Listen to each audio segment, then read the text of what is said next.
Nos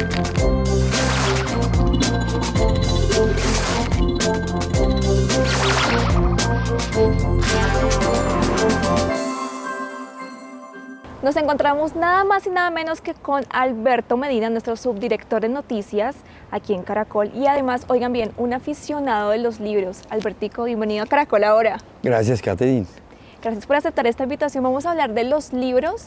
No sé si de año, porque yo sé que es complicado para ti elegir unos 3, 5, complicado. Además, en un año, Sí, difícil. es difícil. Pero, ¿cómo estuvo este año en materia de libros?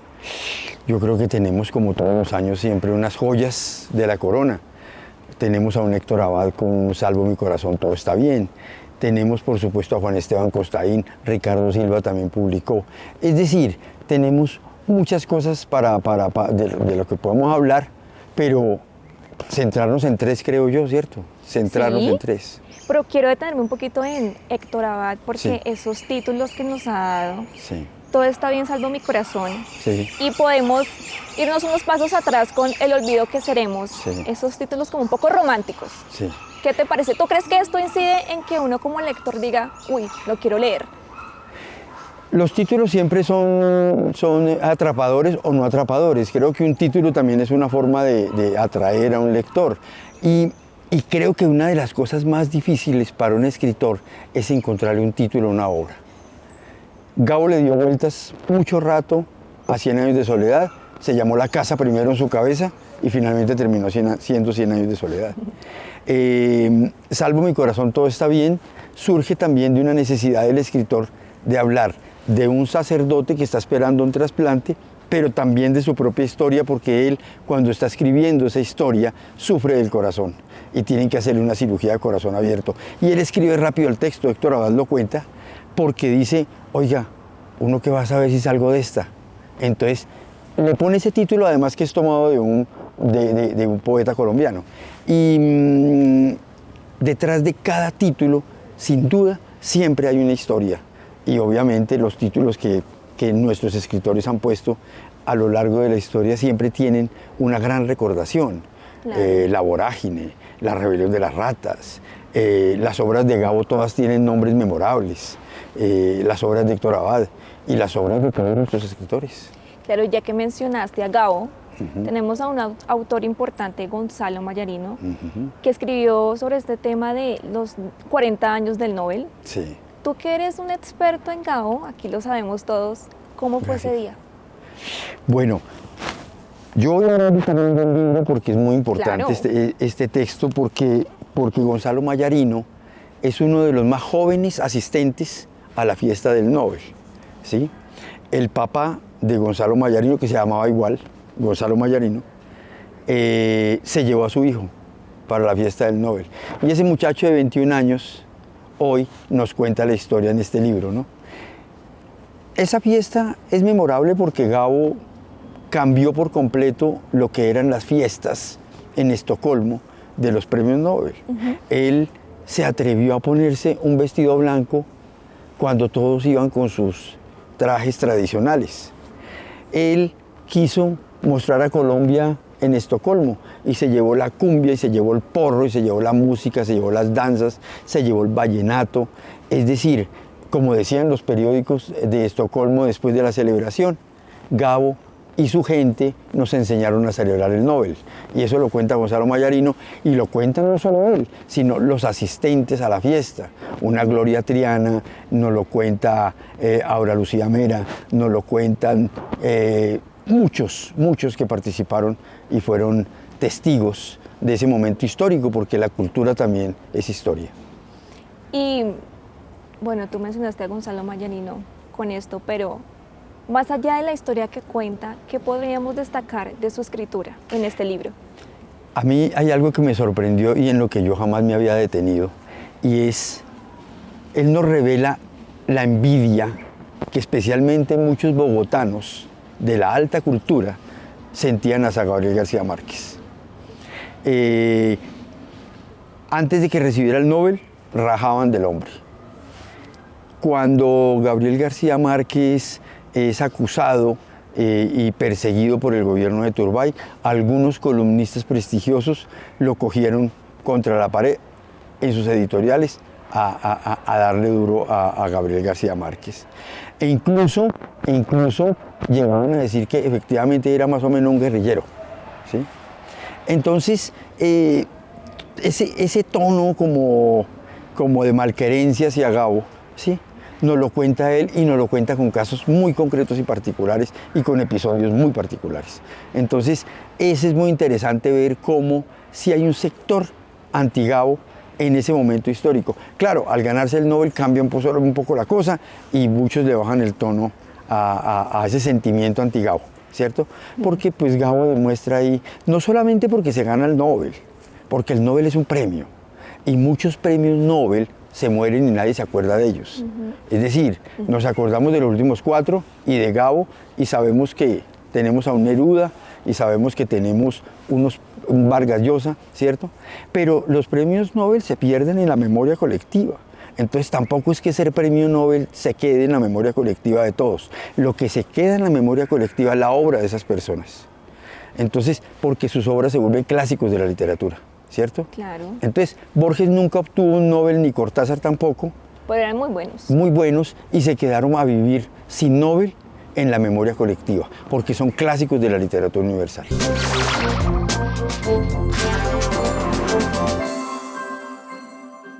Hace 40 años salió un avión de Colombia lleno de gente, más o menos 100 personas, a acompañar al premio Nobel Gabriel García Márquez, a recibir este importante galardón que le daba el mundo de las letras. Uno de los personajes que iba allí es Gonzalo Mayarino, que nos ha regalado este libro, El día que Gabo ganó el Nobel. Y aquí lo tengo. Gonzalo, muchas gracias. Alberto, un abrazo y un abrazo a todos también. ¿En qué momento termina Gonzalo Mayarino subido en el avión? En el momento en que mi mamá, que era muy paisa, muy antioqueña, llamó a Gabo y le dijo: no, Gabo, yo no me meto ese viaje tan largo, ni de peligro, ni de fundas, hubiera dicho ella. Entonces, pues mi papá dijo: bueno, entonces que me acompañe uno de los hijos, porque lo habían invitado evidentemente a mi papá y a mi mamá y a los amigos bogotanos y a los amigos de la costa. ¿Y había competencia, hubo competencia entre los hijos para ver quién iba o qué? Hubo rifa. Ah, entonces rifamos y se ganó la rifa mi hermana chiquita, la Perita, Camila Elena, que es amorosa. Pero ella me vio tan abatido que me cedió la primogenitura, entonces acabé yendo yo. Yo le di, me acuerdo que lo que me ganaba en una empresa de licores en que trabajaba, en la mensualidad, pero igual ella me hubiera dado la posibilidad de ir. Entonces allá nos fuimos en un avión que prestó Santo Domingo a García Márquez, y lo repletaron de amigos. Y ¿qué edad tenía Gonzalo ahí? Yo tenía por ahí 22, ¿sí? Y íbamos, Alberto, como quien va para Melgar, tomando trago para tierra caliente, contentos. Los vallenatos, bueno, pues iban en el avión los hermanos Zuleta, ¿no? ¿Y hubo vallenatos calentando ahí en el avión? Mucho yendo para allá. Ah, sí. Iba Leonor González Mina, Totola Momposina, La Negra Grande, la compañía de danzas de Barranquilla, de Franco, bueno, y otros grupos musicales. Y los demás, pues todos los amigos, ¿sí? Bueno, iba su padre también. Mi papá, evidentemente. ¿Cómo se conocieron Gabriel García Márquez y Gonzalo Mayarino? Una vez... Gonzalo Mayarino padre. Botero, una vez que estaba la temperatura subiendo y la cosa poniéndose muy tensa en la cafetería de Derecho de la Universidad Nacional, iba a haber un combate tremendo, por lo que parecía, entre costeños y bogotanos. Y mi papá me dio, y García Márquez hizo lo mismo. Y entonces se apaciguó todo el mundo y hubo paz y no se pelearon. Y ahí se conocieron ellos dos, de 19 años o de 20 años o lo que sea. ¿Estudiaban Derecho? Claro, de Derecho en la Universidad Nacional. Sí. Después se la pasaban pues diciendo versos por la ciudad universitaria, ninguno de los dos se graduó nunca de eso, ¿sí? Pero pues Gabo conoció a mi papá y eso le dio un poco como un ancla, ¿no? Porque él vivía en una pensión en el centro y estaba muy abatido con el frío y la lluvia, llovía mucho más, ¿no? Ahora llueve menos. Entonces salía normalmente el domingo, que era el día más desolador y triste, cogía su tranvía y se iba hasta la avenida de Chile y ahí lo esperaba mi papá y se iban a pasar el domingo en la casa de Pepa Botero, de mi abuela. Vea. Entonces Gabo tuvo un poquito de calor de hogar, ¿no? Para usar la frase manida. Pero también se tomaba sus chocolates y sus pan de yucas y veía a todas esas tías Mayarinos y a los Mayarinos. Estaba el tío Víctor, pues. Y ahí ellos muy pelados ya se empezaron a querer mucho, muchísimo. ¿Sí? Venga, ese afecto queda dibujado en la dedicatoria del libro de 100 años de soledad a su padre. Lo tiene aquí para que Lo me tengo lo... por aquí, ¿dónde fue que lo pusimos? Acá. Eso. Sí, esta es la primera edición de 100 años de bellísimo, soledad. Claro. Esta Sí. fue un poco improvisada porque no llegó la que querían que quedara, ¿no? Ah, sí, yo no sabía. Sí, claro, esta, porque a última hora no llegó la edición, Sí. la portada original, y quedó esta que es hermosísima. Esta fue la además. que salió un fue la lunes primera. en Buenos Aires. Esta fue la primera. Y se empezó a vender como Sí. pan caliente. Además, literalmente, salía en las bolsas de mercado, ¿sí? La vendían en todas partes y ahí pues Gabo adquirió ya Mostrémosla, una celebridad. Mostrémosla para que la vean, miren esta inmensa. belleza. Sí, Es una hermosura esta vaina. sí. ¿Ah? Le damos la dedicatoria. Claro, claro. Porque esa Entonces, en dedicatoria esta es maravillosa. primera edición- La dedicatoria muestra ese afecto, El afecto, profundo. ¿no? Entonces le dice, Gonzalo, ahí te va este león muerto por la amistad más antigua del mundo y por los infinitos bla bla blas universitarios y los domingos interminables y los 30 centavos que siempre nos hacían falta y los 83,50 que nunca te pagué y por todas las vainas que le suceden a uno en esta cabrona vida que inútilmente se empeña en volvernos viejos. Gao, 1967. El año en que es publicado Esta es la primera 100 edición años de soledad. de 100 años de soledad. Una maravilla y Sí. muestra mucho ese afecto. Bueno, entonces desde México sale Gabriel García Márquez hacia Estocolmo. Aquí, ¿no? ¿Él estaba en dónde? Gabo estaba yo creo que en París, y Ah, llegó a Madrid. llegó a Nosotros Madrid. lo vimos ya en Barajas Ya. y veníamos vueltos naco después de ese viaje tan largo, bueno, y Sí. los tragos y todo. Entonces estábamos ya en Barajas, yo me acuerdo de estar Ajá. parado con Mutis y con Carmen Mutis y mi papá y Carmen Balcells, ¿sí? Cuando ya vino Gabo hacia nosotros, ¿sí? Y entonces corrimos y lo abrazamos. No lo habíamos visto desde que se había anunciado el premio, porque Claro. Gabo además se había tenido que ir de Colombia, ya hablaremos de todo eso, en circunstancias un poco extremas y culillosas, como se Sí, dice. El todo es que ahí ya lo vimos y corrimos a abrazarlo, pues sus amigos, y yo era un carajete ahí de 20 años, pero... me Pero acuerdo muy bien. ese carajete de 20 años, si estuvo con esas ganas de ir de estar allá, ya había leído a Gabo, ya Mucho, se había claro, metido en su eso historia. sí, para arriba y para abajo. Ya lo era conocía. una adoración. Claro.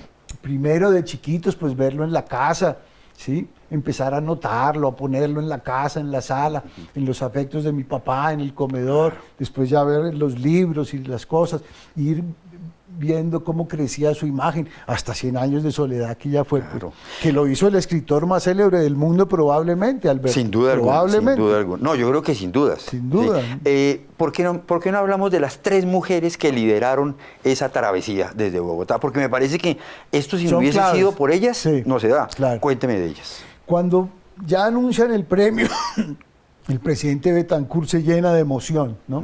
Y él quería mucho a Gabo. Entonces empieza a pensar qué hacer y ahí entran a jugar un papel muy importante Gloria Triana, ¿sí? Aura Lucía Mera, que era entonces la directora de Colcultura, y la cacica Consuelo Araujo Noguera. Ellas 3 le dicen, presidente, esto no puede ser una cosa ahí de unos bogotanos y una comida en la embajada. Esto tiene que ir el país entero. Claro. ¿Sí? Entonces empiezan a pensar en llevar compañías de baile, ¿sí? En llevar a las grandes figuras musicales nuestras, de nuestro folclore, como se dice, ¿sí? Y a que fuera mucha gente, y fuera una cosa cándida, emocional, emotiva, sencilla. Era pero al mostrar mismo al tiempo- país. Y mostrar al país. Usted habla de una cosa que es muy interesante y es como eso de volcar a Colombia hacia allá con su cumbia, con sus porros, con su música, con su baile, con sus colores. Eso fue visto como, vamos a hacer el oso. Sí. ¿Cómo fue eso? Mucha gente aquí, muchos periodistas, incluso gente de la política y de la diplomacia decía, vamos a hacer el gran oso. ¿Qué va a ir a hacer allá todos esos negros y esas negras de esas compañías de baile? Que vamos a... No, eso no. Es una cosa adusta. Pero pues, incluso ¿no? la gran prensa, sus editoriales y todo habla del En oso. buena medida, sí. ¿Ah, sí? Siempre se sostuvo eso. Y ellas tres se mantuvieron, Laura Lucía, Gloria y Consuelo. Sobre todo, Laura Lucía era directora de Colcultura y acompañó y dirigió, y sí, pero las que estaban más en el terreno eran Gloria Triana y Consuelo Araujo Noguera. Bueno, Ellas consiguieron los músicos, los permisos, los mitones, los gorros, los pasaportes, una los belleza. permisos, las charrascas, la tumba, la vaina, todo.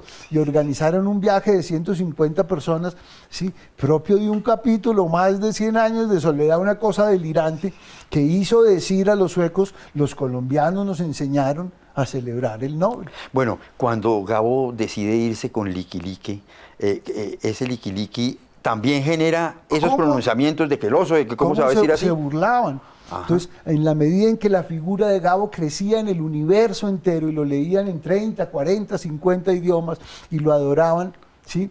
Aquí había unos círculos, sobre todo en Bogotá, una mala leche bogotana y una reticencia con Gabo, ¿sí? Que nunca se dio. Es una cosa incomprensible hoy en día, 40 años después. Recordémosle, Gonzalo, a la gente por qué era importante el Liqui Liqui. Porque ¿Qué significaba? es un traje ceremonial del Caribe. Mejor dicho, es el traje ceremonial del Caribe. Y además le Gabo está rindiendo tributo a su abuelo Claro, también, ¿no? y haciendo una cosa, un acto de consecuencia elemental, ¿sí? Él no iba a ponerse pues el cuello de pajarita o lo que fuera y el frac, yo no sé cómo sea la etiqueta, pero eso no era lo que correspondía. Alberto, y ahora seguimos con Laura Restrepo, periodista y escritora colombiana, que además se coronó internacionalmente con Delirio. Hablemos un poquito de Delirio. Delirio, digamos que es la primera gran novela de ella. Ella había escrito como reportajes, historia de un entusiasmo y otro tipo de obras. Con Delirio ella, yo diría que se inaugura en la novela, pero yo personalmente creo que lo mejor que ella ha escrito es Canción de Antiguos Amantes, que es esta. De 2022. De 2022. Y la entrevisté precisamente por esta historia, que es la historia de la reina de Saba, pero puesta en los pies de las mujeres migrantes de Yemen, de Somalia, de Etiopía, que son países que viven en guerra constante y en una hambruna impresionante. Y ella, con la misión Médicos Sin Fronteras, la ONG, la lleva a conocer esos territorios, y de allí emerge esta novela, que para mí es una novela absolutamente hermosa, que habla de la dignidad femenina, porque creo que esto es un canto a la dignidad femenina. Claro que sí. Y Albertico, yo no sé si tú seas de los míos, pero yo cada vez que leo tengo la costumbre de subrayar. Yo también Con soy alguna frasecita. ¿Tienes alguna por ahí? Sí, yo soy subrayador. Ahora me dio por subrayar en lápiz, porque antes subrayaba en esfero. Entonces dije, y de pronto mis hijos heredan el libro y dicen: mi papá me dejó marcado esto, por lo menos pueden borrar a lápiz, ¿cierto? Mira, yo tengo aquí una cosa marcadita que a mí me llamó mucho la atención de Laura, y es que yo le decía a ella en la entrevista: Laura, yo encontré el momento, la sustancia vital de la novela en las siguientes líneas. Y le dije: oiga, léame estas líneas usted. Y mira lo que dicen las líneas. La leyenda las pinta a las mujeres envueltas en sedas tan sutiles como el aire, pero ante mis ojos aparecen desarrapadas, descalzas, exhaustas. Aquí está el personaje viendo a las mujeres que llegan caminando por el desierto. Traen arena en la boca, la mirada ausente y el cuerpo desollado por el sol y la sal. ¿Irán tras un rey lejano? ¿En alguna parte las esperan un palacio y un amante? ¿En alguna parte serán amadas? Se nos vienen como marejada y circundan la camioneta. Nos dicen sus nombres: Ashia, Guaresdirie, Dinka, Zulay, añadiendo enseguida: soy descendiente de la reina de Saba. Eso, soy descendiente de la reina de Saba, muestra la dignidad de la mujer por encima de las vicisitudes, de las miserias, de la pobreza, de la guerra y de unos actores armados que incluso han llegado a actos atroces con ellas. Son dignas y se sienten descendientes de la reina de Saba, no importa la pobreza que viven, lo que importa es ese orgullo de ser hijas de la reina de Saba. La reina de Saba era la gran reina de Somalia, Yemen, Etiopía, en la época bíblica. Desde Delirio hasta este libro que salió este año, ¿cómo ha cambiado la escritora de Laura Restrepo? Creciendo, yo creo que los escritores siempre crecen a medida que están sumergiéndose en el mundo de la escritura. Uno, por ejemplo, lee a un Héctor Abad con El Hidalgo Disoluto, por ejemplo, que es una de sus primeras obras, y lee a un Héctor Abad de El olvido que seremos, y obviamente hay un abismo grande, hay un hombre que ha crecido, porque ha estado, como decía Gabo, calentando la mano permanentemente. Entonces, en todo siempre hay un crecimiento en estructura, en la forma de narrar. Además, esa estructura y ese crecimiento va ligado a la lectura, porque hay que enriquecerse constantemente de los grandes. Y cuando un escritor se enriquece permanentemente con otras lecturas, con otros saberes, eso se nota en la escritura y en la literatura. Albertico, y tú hablaste con Laura Restrepo también. Sí. ¿Qué podemos destacar de este diálogo? ¿Qué te sorprendió? La sencillez de Laura Restrepo. Me parece una mujer tan sencilla y tan humana, tan vital, ¿cierto? Tan defensora de la causa femenina, que eso es maravilloso. La reina de Saba, entiendo yo cuando hablo con ella, surge de una defensa por la mujer, como la defensa que hacía la misma reina de Saba, porque la reina de Saba era inteligente, era brillante y era defensora de los derechos de las mujeres. Entonces creo que Laura básicamente lo que hace es ser de alguna manera la reina de Saba.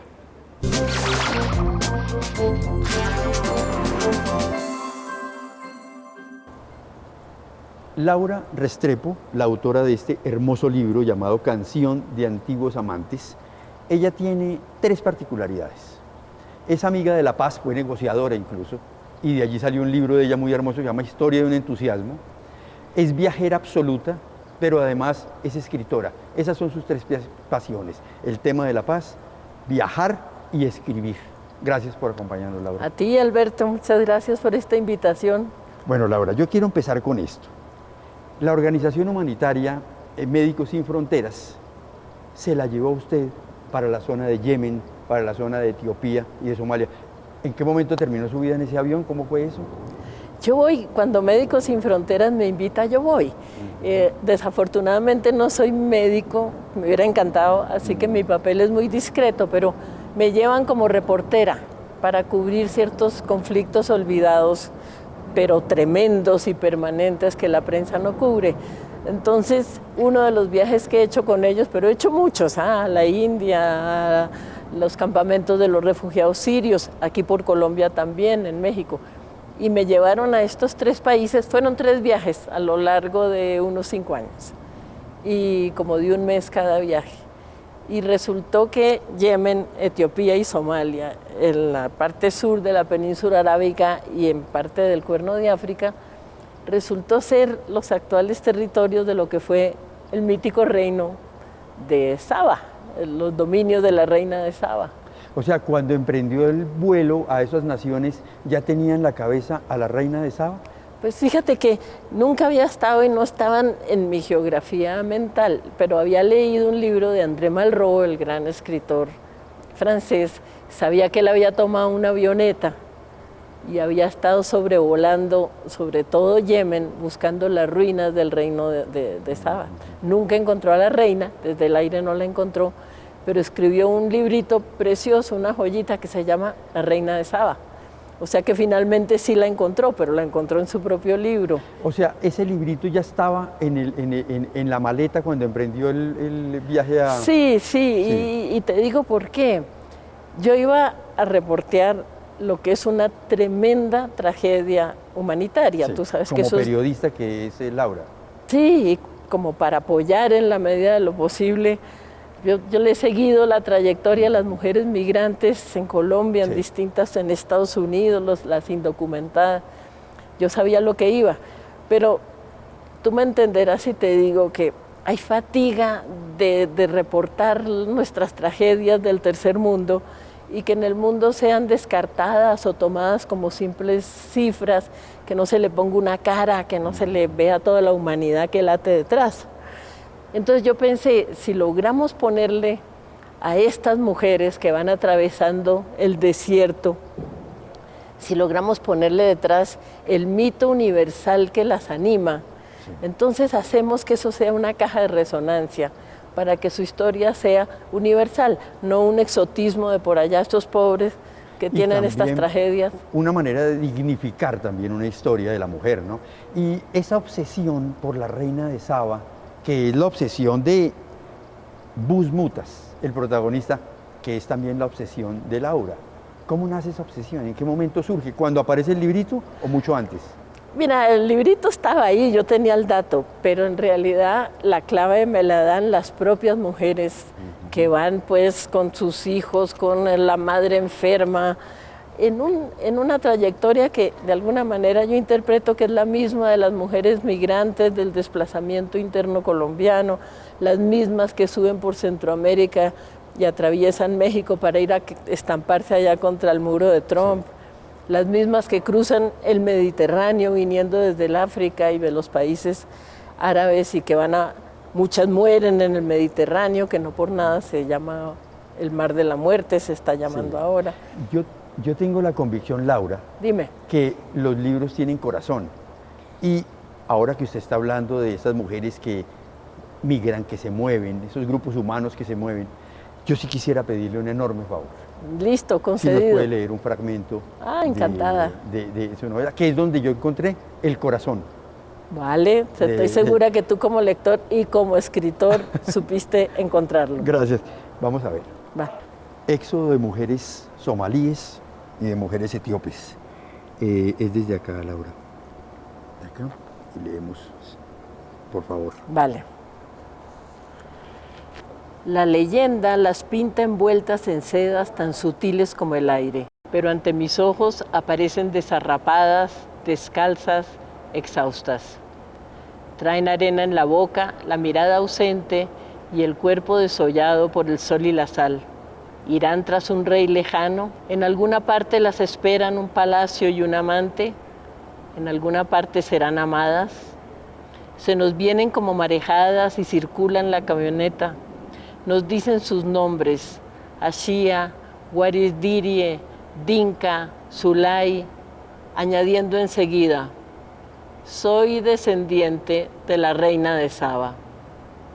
Soy descendiente de la reina de Saba. Lo que escucho me golpea con la fuerza de una revelación. Soy descendiente de la reina de Saba. Lo van diciendo con naturalidad y convicción, como si ese fuera su apellido, su nacionalidad, la impronta de su identidad. El mito y la realidad se juntan de golpe en una sola y misma cosa.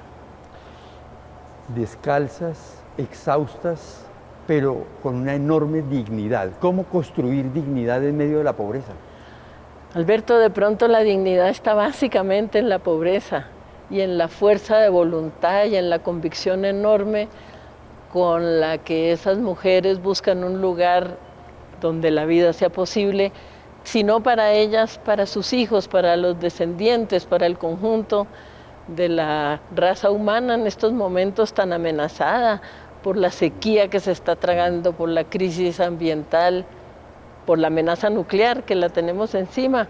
Entonces es la dignidad, la fuerza, el valor y el orgullo también de esas mujeres que saben que en sus manos está no solamente su propio destino, sino el destino de la raza humana. Albertico, y estamos hablando de tu selección complicada de libros de este año, pero para ti, ¿quién fue la revelación este año, hablando aquí nacionalmente, en Colombia? Laura, sin duda, sí, me parece que es una de las grandes obras de este año, lo mismo que la de Héctor Abad. Esas son para mí como grandes novelas. La novela de Laura, de la que te hablamos, Canción de Antiguos Amantes, y la del Corazón de Héctor Abad. ¿Y cuál es el género favorito de Alberto Medina? La novela, sin duda. La novela. Este año me encontré con esta, mira. Pilar del Río. Sí, la esposa de Saramago. La isla. Sí. ¿Por qué este libro? Este libro tiene algo muy bello y es que Pilar del Río se lanza a contar una historia no contada y es los años de José Saramago, el Nobel portugués, viviendo en Lanzarote. Esos fueron los últimos 18 años de vida de Saramago.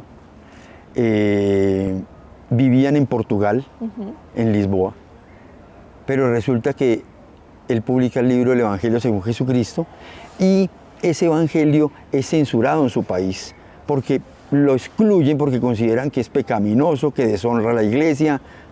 Y él dice, yo no puedo estar en un lugar donde me censuran la obra. Y él sale de allá y se va a vivir a Lanzarote, donde viven además hermanos de Pilar del Río, porque ella es española. Y se van a vivir allá, y esos años son años felices de José Saramago. Y son años de mucha productividad. Escribe obras maravillosas como por ejemplo El ensayo de la ceguera. Se escribe ahí en ese lugar, estando en Lanzarote. Las intermitencias de la muerte se escribe estando en Lanzarote. Es decir, él escribe mucho en Lanzarote y es un escenario que le permite incluso inspirarse. Es como el escenario de las epifanías, es el escenario que le trae, le evoca mucho su tierra natal. Entonces, le permite construir mucho de su infancia, de lo que es él como persona, y logra algo en Lanzarote que lo cuenta ella con mucha gracia, y es que él le tenía miedo a los perros, porque cuando niño lo mordió uno. Entonces le cogió miedo a los perros, y en Lanzarote tuvo 3 perros. Entonces, y ya nunca más volvió a tener pavor a los perros. Es decir, tuvo una especie como de perdón y olvido con la naturaleza, con el mundo, y él pudo vivir allí años muy felices, al lado de su Pilar del Río. Pilar del Río. Y antes de irnos con esta conversación que tuvo Alberto Medina con Pilar del Río, cuéntales a nuestros usuarios cómo empezar a tomar este hábito de la lectura, porque hay muchos que toman un libro, una semana juiciosos leyendo, pero lo dejan ahí botado, que es un hábito muy bonito, que nos enriquece, que nos enseña. ¿Cómo empezar con esto? Sí, yo creo que el primer terror que enfrentan los lectores es el tamaño del libro. Entonces el lector llega y coge este libro y lo primero que hace antes de empezar a leer es... ¿Cuántas páginas? 393 páginas. Uy, no, yo no doy para eso. Mi invitación es, empecemos con cuentos. Los cuentos a veces no se leen y resulta que los cuentos son historias maravillosas. Mis hijos, por ejemplo, yo los he iniciado mucho en el tema de la lectura y yo siempre los pongo a leer cuentos clásicos, ¿sí? Entonces me dicen, padre, ¿qué cuento me leo? Entonces yo les busco cuenticos de Cortázar, cuenticos de Maupassant, cuenticos de Borges, y les voy salpicando cuenticos de 10 páginas, de 20 páginas. Y fíjate que hoy, por ejemplo, leen 100 años de soledad. Y hoy leen y me dicen, quiero leer El otoño del patriarca, que eso es una vaina dificilísima. Claro. Es decir, se le meten a esas lecturas porque le van quitando, claro, porque se emocionan en el cuento. Y yo creo que la mejor manera de insertar a la gente en el mundo de la lectura, y especialmente a los niños y a los adolescentes, es empezándolos con lecturas cortas, sí, apasionantes, con cuentos hermosos. Cuentos que nos den, con Oscar Wilde, por ejemplo, que tiene cuentos pequeños maravillosos, y empezar con esas pequeñas lecturas. Cuando ellos logran avanzar en esas lecturas, ya quieren leer cositas más grandes, porque dicen, oiga, aquí hay cosas maravillosas, aquí hay mundos por descubrir. Entonces creo que hay que iniciarlos de esa manera. Aunque también creo que es un tema de suerte, porque a mí me pasó que leyendo, empezando a tomar este hábito, yo leí La tregua de Benedetti. De Mario Benedetti. Y me atrapó y me lo leí como en 2 noches. Es corto también, ahí, ¿no? Sí, es muy corto. Es corto. Pero es una historia muy buena. Sí, claro. Y te atrapa. Y eso te hace querer seguir leyendo y seguir leyendo y seguir buscando qué puedo leer, qué me puede enseñar este libro, seguir conociendo más autores y pues obviamente aprender mucho más. Claro, ahora hay una cosa que pasa también, que es posible que uno empiece un libro y no solamente cualquier persona que sea ávida lectora o no, y aguanta una página y dice, uy, no soy capaz porque no te atrapó, porque no le cogiste el ritmo, porque no le cogiste el jugo al libro, lo que sea, ¿sí? Entonces, eso pasa también. A veces el libro es que uno coge y deja, pero después vuelve a coger y lo atrapa. Sí. porque de pronto es el momento también, uno tiene que escoger también momentos, es decir, Sí. esto tiene una cantidad de variables que son muy interesantes, pero yo creo que la más bella variable de todo en la lectura es soledad y voz alta. Leer en Sí. voz alta es absolutamente maravilloso. Y eso es, por ejemplo, yo ahorita estoy leyéndome otra vez 100 años de soledad porque creo que hay muchas cosas todavía por Descubrir. encontrar y descubrir. Y lo estoy leyendo en voz alta. Estoy procurando que toda la lectura sea en voz alta. Y me llega de otra manera al corazón. Y me llega el sonido de la música de la novela. Entonces, creo que es encontrar también formas de mirar la Sí. literatura y de explorarla, ¿cierto? Esa es Algo como- que hizo Cortázar con Rayuela fue que tenía esta especie de juego de que uno podía elegir cómo leerlo. Claro. Y debo confesar que a mí la primera vez no me gustó. Sí. Yo no entiendo. Y lo volví a tomar tiempo después y ahí sí ya más fluido. Rayuela te puede espantar al principio, Sí, pero te puedes quedar ahí pegado para siempre después. Es de ese tipo de lecturas, por ejemplo. sí es cierto. Albertico, ¿y la poesía qué tal? La poesía, por desgracia, ha perdido mercado, ¿cierto? Entonces, la gente siempre que piensa en poesía habla de Neruda porque pareciera que no hay más, ¿cierto? Cierto. Pero resulta que nosotros tenemos a un Aurelio Arturo, por ejemplo, un Porfirio Barbajacop, por ejemplo, que son poetas grandísimos, maravillosos, que hay que leerlos en voz alta, por supuesto. La poesía leída sin voz, yo creo que no es poesía. Entonces, a la poesía hay que leerla en voz alta y uno se enamora de la poesía. Y ¿Será que hay que lamentablemente... estar en un estado sensible para sentirla mejor? De pronto sí, porque la poesía, hay poemas de amor bellísimos, Sí. pero lo cierto es que la poesía sufre un momento muy difícil, porque no es una lectura cotidiana, no es una lectura pedida en librerías, la gente no compra casi libros de poesía. Hoy es la novela la reina en la Claro. literatura. Incluso el cuento sufre. Sufre de lectores, de adolescentes, de lectores. La novela no. Entonces, hoy es el mundo de la novela. Quizá porque es lo que más nos interpreta como hombres modernos. Quizá por eso. ¿Y ¿sí? qué poetas así se te ocurren ahora o que te gusten? A mí me gusta Porfirio Barbajacop, mucho. Me parece maravilloso. ¿A quién no le gusta un Leopoldo Lugones, por ejemplo? ¿Cierto? Pablo Neruda, por supuesto. Claro. Sí. Y bueno, hay muchos. hay Pizarnik, muchos. ¿la has leído? Sí, pero no la conozco a fondo, la verdad. Ok. No la conozco a Sí, es un fondo. poco ya más Mm. oscura, Sí, no la conozco. pero a es fondo. buena. Yo soy muy de poemas de amor Yo y también. canciones desesperadas. Yo también. Sí. Pero por favor. Sí. Bueno, Albertico, nos vamos a cerrar con la nota de Pilar del Río. ¿Qué te Perfecto. parece? Me parece genial porque además Pilar es el amor también, ¿no? Porque, mira, pasa una cosa muy curiosa en este libro y es que este libro, aunque habla de la historia común de los dos en Lanzarote, Sí. ella no aparece. Aparece todo el tiempo él, y ella nunca aparece. O sea, ella se desliga de la vaina para mirar a Saramago como si fuera una periodista mirando y observando al personaje de su historia, pero ella se margina de la historia, Uy, ¿cierto? Ella no aparece aquí, ella no aparece. Entonces yo le preguntaba a ella, oiga Pilar, ¿y usted por qué se distanció de eso cuando aquí se siente el amor por Saramago? Y dijo, no, porque yo soy periodista. Yo en este caso soy periodista y estoy mirando al autor. Yo le dije, pero se le sale el amor por los poros cuando escribe esto. Se le sale. Bueno, Pilar del Río nos trae La intuición de la isla, los días de José Saramago en Lanzarote. Pilar, muchas gracias. De nada, un placer. Yo voy a arrancar por la mitad, porque yo encontré una historia fascinante de esos visitantes que llegaban a Lanzarote, esa isla, y llegaban de visita. Pero hay un visitante muy particular, es María Kodama, cuando llega a Lanzarote.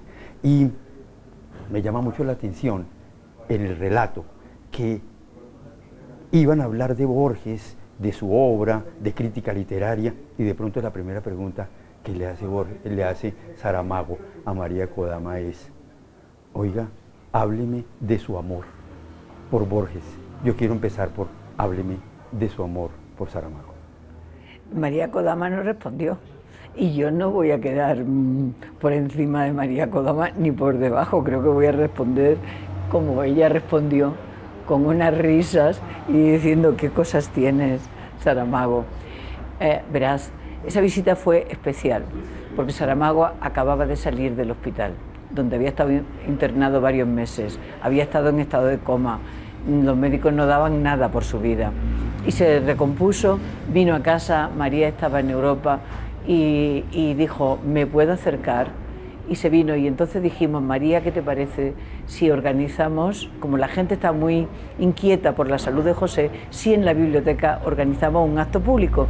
Y entonces vinieron pues una serie de amigos, los que pueden caber en la biblioteca y algunos más, porque ya hicimos una transmisión para que hubiera gente fuera en el jardín. Y entonces estaban efectivamente muchos profesores de literatura, muchos escritores, oír a María Kodama y a Saramago hablando de Borges, eran los arcanos, se iban a descubrir. Y al final no, fue la vida cotidiana de lo que se habló y se leyeron unos textos y fue muy hermoso. Tú querías leer un fragmento de... Quería leer un momentín, nada más, que dije... El libro está lleno de momentos maravillosos y ese es uno. Digo que en aquel momento Lanzarote era el Aleph, sí, el lugar donde están, sin confundirse, todos los lugares del orbe, dicen, repiten. María Kodama mira a José Saramago, que la mira a ella. Deciden leer al maestro en voz alta, no es una invocación, es el placer de escuchar. María lee con acento porteño, su voz se va pareciendo a la de Borges. Nadie se mueve en la biblioteca, ni siquiera la biblioteca levita, nadie quiere que pase el tiempo, tampoco cuando Saramago lee, como si Borges fuera portugués y tal vez esa tarde lo fuera. La voz de ella se iba pareciendo a la de Borges. Cuando uno habla con Piedad del Río, que tradujo al español muchas de las obras de Saramago, uno dice, ¿y Pilar no termina también un poco hablando como Saramago? Pues es que Saramago hablaba portugués y yo hablo español y cada vez que intentaba hablar portugués, Saramago me decía, no por favor, no lo estropees, no, son cientos de historias, siglos de historia que tú te cargas en un instante. Decía que los españoles éramos salvajes con los idiomas, que somos incapaces de hablar civilizadamente algo que no sea lo nuestro y que lo nuestro de civilizado tiene poco. Decía José, qué manera de pronunciar las jotas, nadie pronuncia las jotas. Y tenía un drama. Mi hijo se llamaba Juan José y José nunca pudo llamarlo por su nombre, decía Juango, y que los portugueses no pronuncian las jotas. Bueno, hablemos de la llegada a Lanzarote.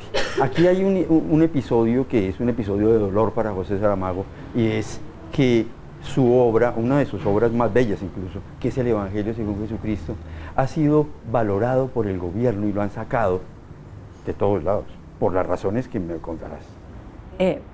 Vamos a ver, que el gobierno es que no es crítico literario, sí, pero da lo mismo. El problema es que el gobierno cometió un acto de censura y ni con él ni con nadie Saramago permitiría en democracia, después de haber conseguido vencer la dictadura, que llegara un gobierno llamado democrático y cometiera un acto de censura. Es decir, un libro, da igual qué libro, que había sido elegido por 3 instituciones, PENCLUB, Universidad de Lisboa, Sociedad de Autores, de pronto el gobierno diga, no, este autor ofende la moral portuguesa. ¿Pero tú quién eres? ¿Tú eres Torquemada? Eres un gobierno democrático. Y entonces Saramago dijo, mientras este gobierno esté ahí, yo no comparto espacio. Empieza ahí su vida en Lanzarote. Son 17 años, ¿no? ¿18? 18 años. Saramago nunca rompió con Portugal, siempre mantuvo casa en Lisboa y siempre pagó los impuestos en Portugal, pero no tuvo contacto con un gobierno, con ese gobierno que afortunadamente luego perdió las elecciones y todo bien. Y yo cuento en el libro cómo Mario Soares, que era presidente de la República, el presidente de la República no gobierna y es de otro partido, en ese caso era de otro partido, como el presidente de la República fue a Lanzarote a visitar a Saramago en un acto de... ¿Como de reparación?